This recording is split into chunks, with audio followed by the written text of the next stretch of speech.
Okay, hello everyone. I want to show you very quickly how to install EyeSpy 2020 on your laptop computer. First thing you're going to do is go to visionquest2020.org. I've got the website pulled up here. Some of you may be familiar with this website already. If you go to Resources and scroll down to Installation, click on that, and you'll see instructions here for your IT department. I highly suggest that they print off that 3-page document. It contains a lot of valuable information for the IT department. When you're ready to install EyeSpy, you simply click on this icon. And I am using, just to let you know, I am doing this demonstration in Windows 7. And I am using Internet Explorer. So if you're using a different version of Windows or a different web or internet browser, the dialog boxes that you see may appear slightly different. What I want to do is I want to save this file, and I actually want to save it to the desktop. It's already selected. If it wasn't, I would scroll up here and go to desktop. Now that I've downloaded the file, I can close my browser, and you'll see I've got this ES installer. To install it, I'm simply going to double click the icon. When it asks me if I want to allow the installation to proceed, I hit yes. And you'll see that within a few seconds you get an EyeSpy 2020 icon on your desktop. At this point, you can drag the installer to the trash. And now this is your EyeSpy 2020 icon. So now to finish or complete the installation and activation process, I'm going to double click that icon, and again I'm going to select yes. It's going to ask if I want a connection to the internet, although during the vision screening process itself you do not need to be connected to the internet. For the installation you do. So I'm going to say yes.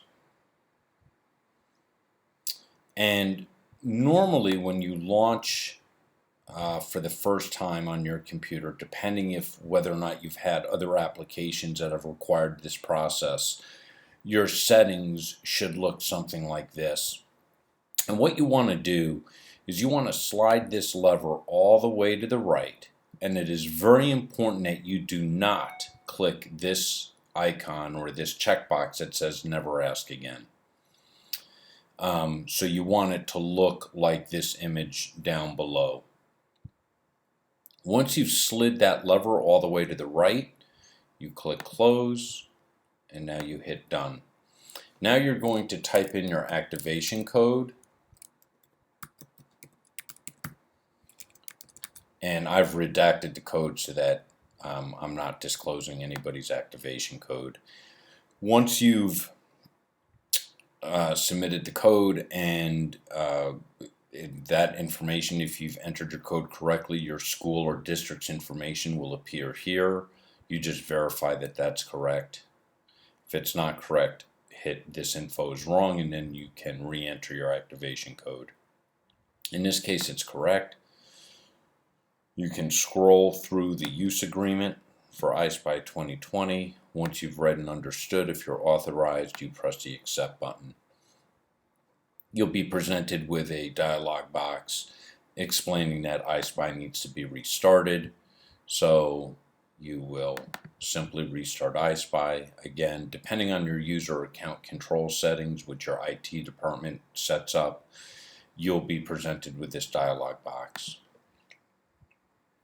Again, we're still going through the installation process, so it's going to ask if we want to connect to the internet. We need to say yes. It will just proceed automatically to update all of the files.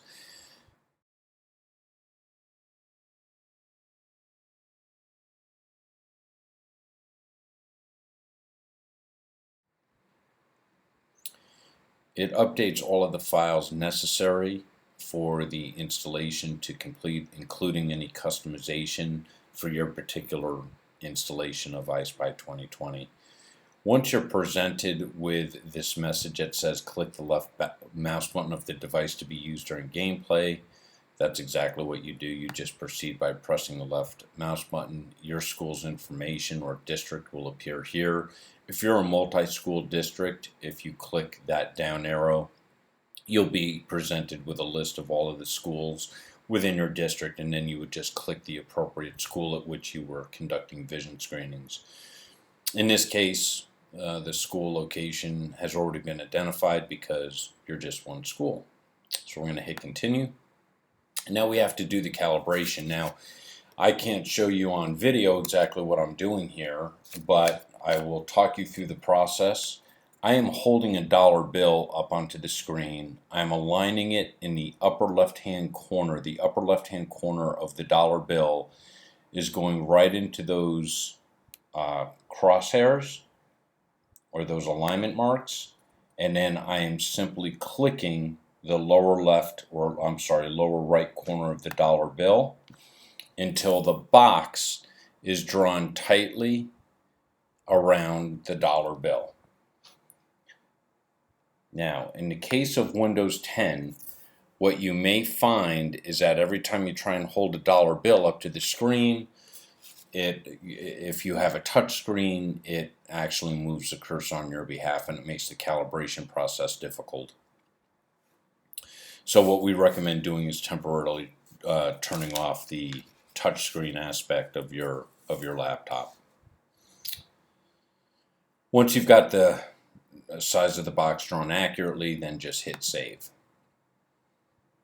And now you're up and running.